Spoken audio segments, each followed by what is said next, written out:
ஓம் சாந்தி. ஓம் சாந்தி. ஓம் சாந்தி. நாம் தொடர்ச்சியாக பாக்கிய விதாதாவிலிருந்து ஒவ்வொரு மகானாத்மாவும் பற்றி பார்த்து கொண்டு வருகின்றோம். ஆதிரத்தினங்கள், தாதிகள், தீதிகள், ராஜயோகிகள், ராஜயோகினிகள் அழகாக தான் பெற்ற அனுபவத்தினை நாம் இந்த பாக்கிய விதாத்தம் மூலமாக பார்த்து கொண்டு வருகின்றோம். இன்றைக்கு நாம் பார்க்கக்கூடியவர் பிரம்மகுமாரி தாதி சந்திரமணி அவர்கள். நாம் ஏற்கனவே பார்த்தோம் எப்படி அந்த பாகிசால் எப்படி அந்த ஓம் மண்டலிக்காக என்னென்ன செய்தார்கள் அப்படின்று முழுமையாக தொடர்ச்சியாக பார்ட் 1, பார்ட் 2, பார்ட் 3 பார்த்து கொண்டு வந்திருந்தோம். இன்றைக்கு தாதி சந்திரமணி அவர்கள் மம்மாவுடன் ஏற்பட்ட அனுபவத்தினை இன்றைக்கு நான் பார்க்கலாம். பிரம்மகுமாரி தாதி சந்திரமணி அவர்கள் இன்றைக்கு மம்மாவுடன் ஏற்பட்ட அனுபவத்தினை சொல்லப் போகின்றார். அதாவது நான் குஞ்ச் பவனில் மம்மாவிற்கு உதவியாளராக, அதாவது ஆன்மீகத்துல சகயோகி அப்படின்னு சொல்லுவாங்க. நான் மம்மாவுக்கு சகயோகியா இருந்தேன். அதன் காரணமாக நான் மம்மாவுடைய மிகு நெருக்கத்தில் இருந்து நான் பலவிதமான விஷயங்களை கற்றுக்கொள்ளக்கூடிய வாய்ப்பு எனக்கு கிடைத்தது அப்படின்னு சொல்ல ஆரம்பிக்கின்றார். அது மட்டுமா, மம்மாவுடைய ஒவ்வொரு அந்த நற்குணங்களும் சரி எனக்கு மிகவும் பிடித்திருந்தது. அது மட்டுமா, மம்மா அவர்கள் உண்மையான யோகினியாகவே இருந்தார். அதாவது எப்பொழுதாவது வீண் விஷயங்களில், அந்த வீண் செயல்களில் நேரம் கழித்ததாக நான் அவரிடம் பார்த்ததே இல்லை என்று சொல்ல ஆரம்பிக்கின்றார்.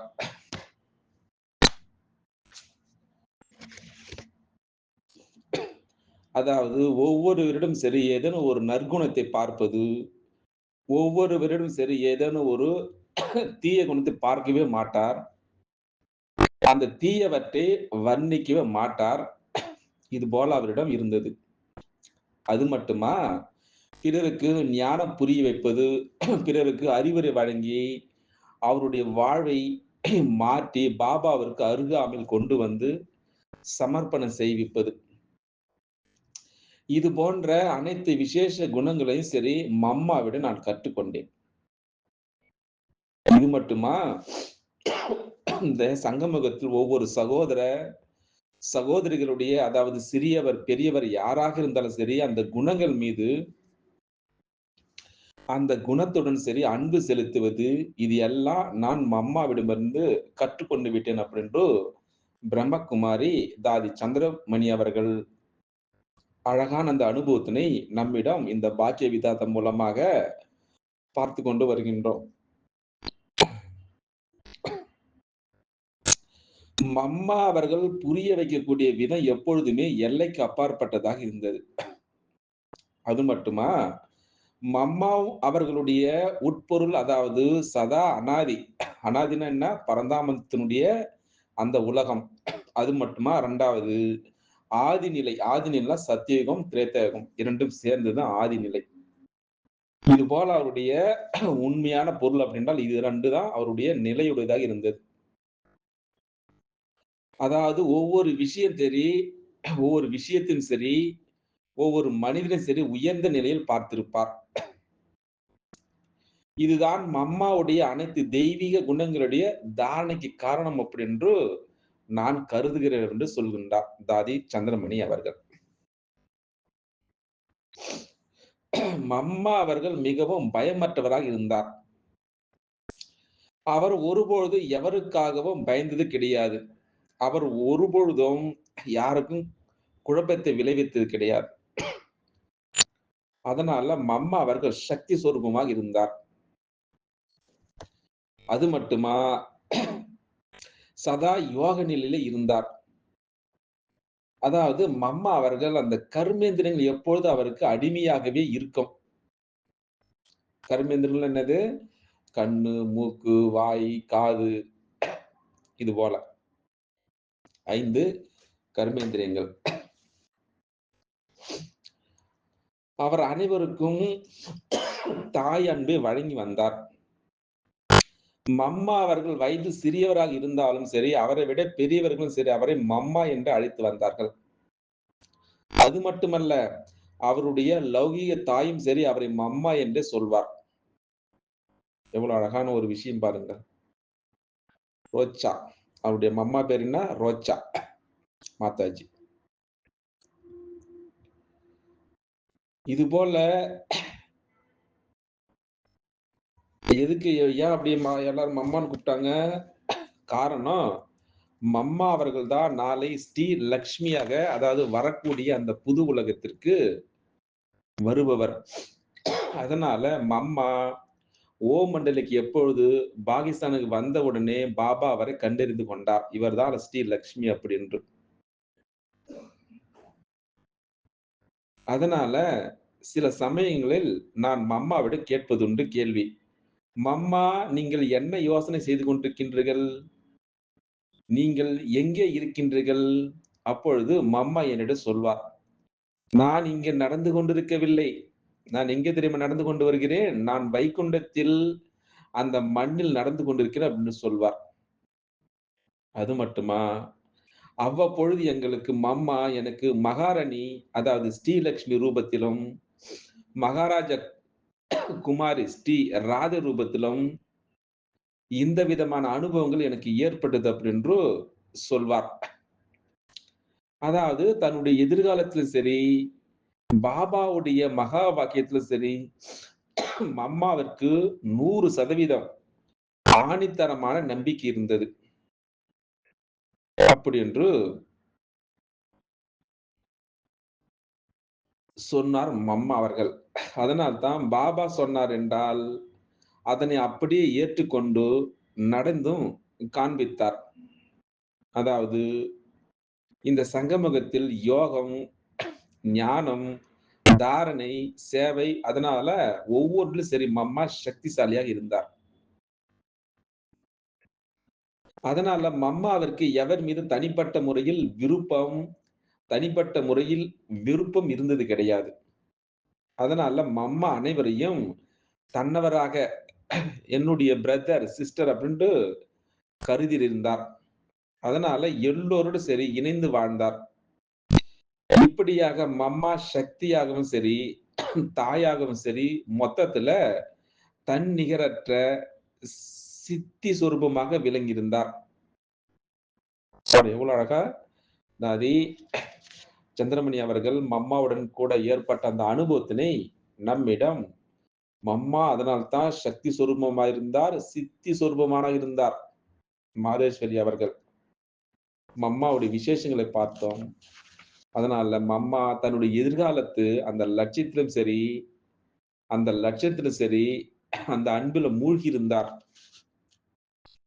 அதனால தாதி சந்திரமணி அவர்கள் இந்த உண்மையான அவினாஷி ருத்ர அந்த கீதா ஞான யக்ஞத்தினுடைய ஒரு ஆதிரத்னம் இவர். நம்ம ஏற்கனவே பார்த்தோம். அவர் ஈஸ்வரிய விஸ்வவித்யாலயத்தினுடைய நிறைய சேவை செய்திருக்கின்றார். குறிப்பாக பஞ்சாப், ஹரியானா, இமாச்சல பிரதேசம் இது போன்ற மாநிலங்களில சேவை பொறுப்பாளராக, அதாவது நிர்வாகியாக இருந்தவர். அதனால 11/3/1997ஆம் ஆண்டு அவர் தன்னுடைய பூத உடலை விடுத்து பாபாவுடைய மடியை அடைந்தார். அட்வான்ஸ் பார்ட்ல அவர் அடைந்து விட்டார். எவ்வளவு அழகா இருக்குது. சொல்லிக் கொண்டே போகலாம் இவரைப் பற்றி. அவ்ளோ இந்த யஜ்யத்திற்கு சேவை செய்திருந்தார். தாதி சந்திரமணி அவர்கள். அதனால தாதி சந்திரமணி அவர்கள் கடைசியில பெங்களூர்ல இருக்கக்கூடிய ஜெயநகர, அதாவது ராஜ் யோக சென்டர்ல பெங்களூர்ல தாதி சந்திரமணி அவர்கள் தன்னுடைய பூத உடலை விடுத்தார். அந்த சமயத்துல தாதி சந்திரமணி அவர் தன்னுடைய பழைய உடலை விட்டு அவ்யக்த வதனத்தை அடைந்த பொழுது, அதாவது 11th மார்ச் 1997ஆம் ஆண்டு. அப்போ ஒரு சிறப்பான அங்க போக் வைத்தார்கள். தாதி சந்திரமனுடைய பெயர்ல வைத்து, தாதி குல்சார் தாதி சூட்சும வதனத்திற்கு சென்று, வதனவாசியாக சென்று, பாபாவிடம் அந்த சிறப்பான செய்தி பெற்று வந்தார். அவர் குல்சார் தாதி சொல்வதை நாம் இப்பொழுது கேட்கலாம். அதாவது 11th மார்ச் 1997ஆம் ஆண்டு அன்று நான் வதனத்துக்கு அந்த சப்டில் ரீஜன் அப்ப தாதி சந்திரமணியை பார்த்தேன். அந்த சமயத்துல பாபா வந்து அங்கே நின்று கொண்டிருந்தார்.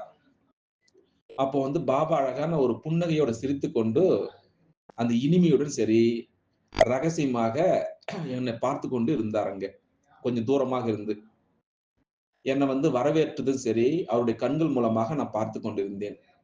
அப்ப வந்து பாபா சொன்னாரு, "வா குழந்தாய் வா" அப்படின்று. அப்ப நான் வந்து ஆச்சரியத்துடன் சரி, இந்த எல்லையற்ற நாடகத்துல வந்து இது ஒரு பார்ட்டாக ரகசியமாக இருக்குது என்று நான் கேள்வி கேட்டேன். அப்போ வந்து பாபா சொன்னாரு, "கரெக்ட். இது ஒரு ஆச்சரியம் நிறைந்த ஒரு நாடகம்" அப்படின்ட்டு பாபா சொன்னார் வதனத்துல. இருந்தாலும் சரி, இந்த நாடகத்துல இது போல வந்து ஒரு ஒரு விஷயம் நடக்கக்கூடாது அப்படின்று சொன்னார். அப்போ வந்து பாபா புன்னகையோடு சிரித்துக்கொண்டு, "குழந்தாய், பாரு இப்போ வந்து நேரம் போய்க் கொண்டிருக்கிறது. அதனால நான் இந்த விஷயம் ஏற்கனவே வந்து 2 தடவ, 3 தடவ சொல்லியிருக்கின்றேன். எந்த நடந்தாலும் சரி, சடன்ல தான் நடக்கும். திடீரென்று தான் நடக்கும். "தேர் வுட் ஹேப்பன் சடன்லி" அப்படின்ட்டு பாபா சொன்னார் ஆங்கிலத்துல. எதுவுமே உங்களோட அதாவது கேட்டு எதுவும் வராது. எந்த ஒரு விஷயம் சரி. சடன்னு தான் எல்லாம் வரும். அதனால அது எப்ப வேணாலும் திடீரென்று நியூஸ் அந்த சேவை நடக்கும். அதனால தான் பாபா அடிக்கடி மேல வதனத்த சொன்னார்.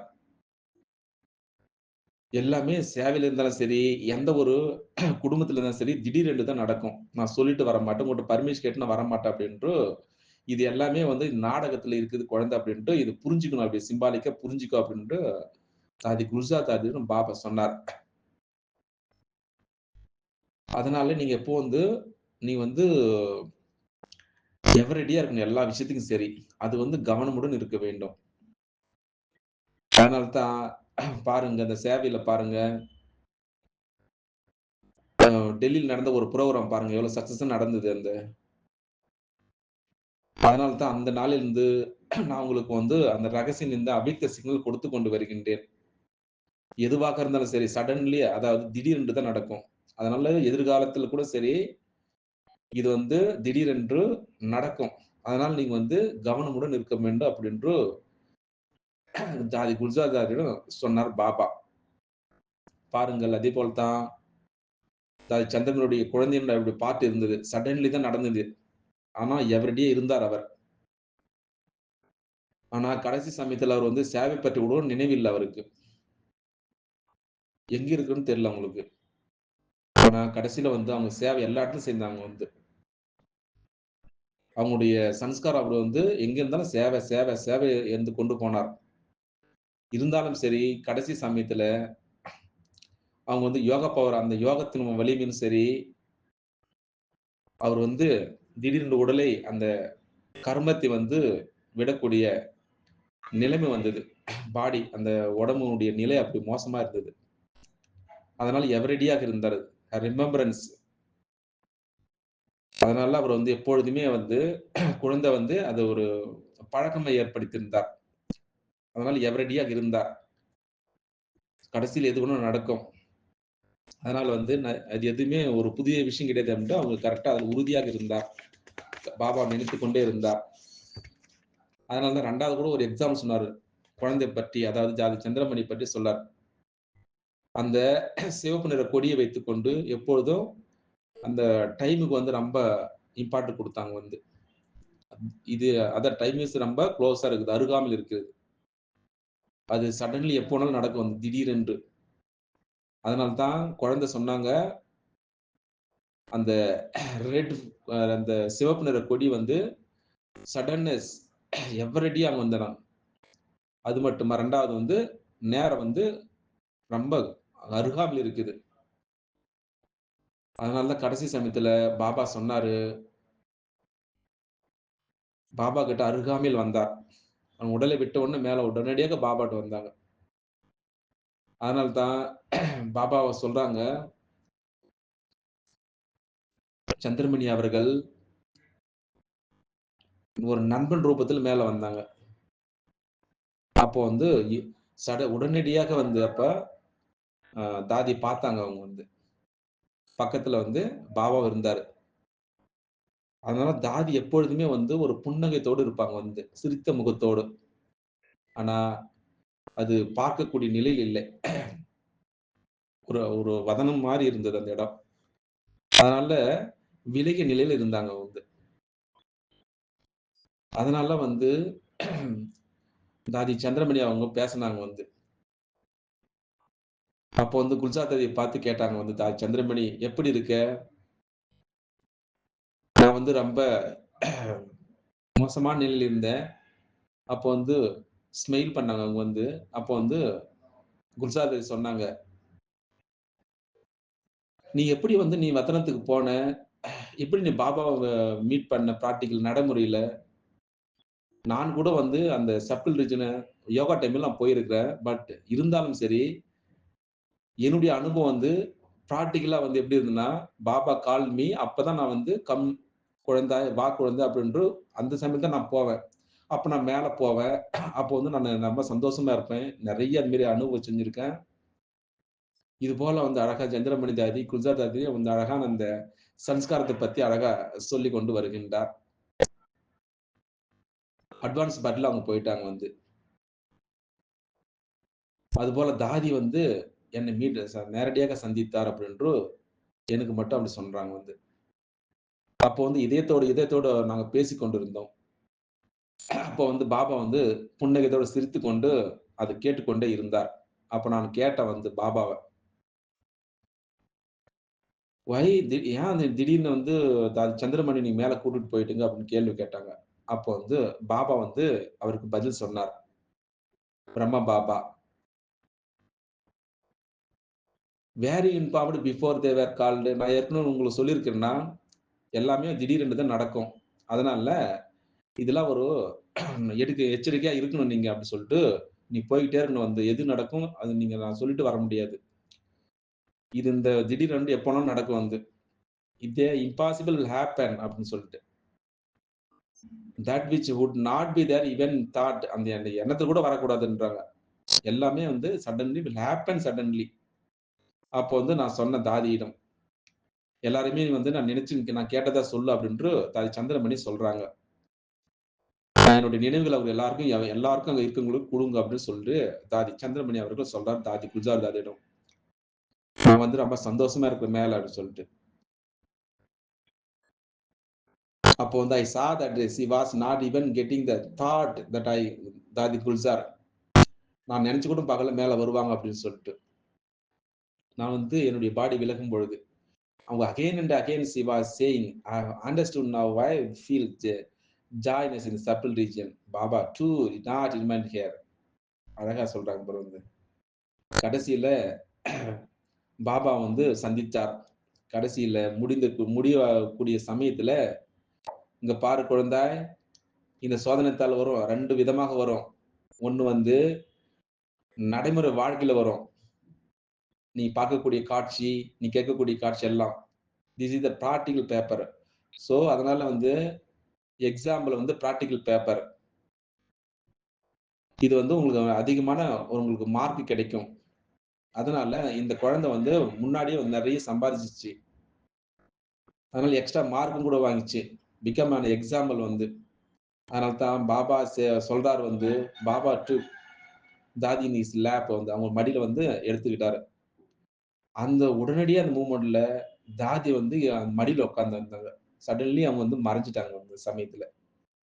And I took leave from Baba and came back அப்படின்னு சொல்லிட்டு தாதி குல்ஜார் தாதி திரும்பியும் வந்து கீழ இறங்கிட்டாங்க வந்து.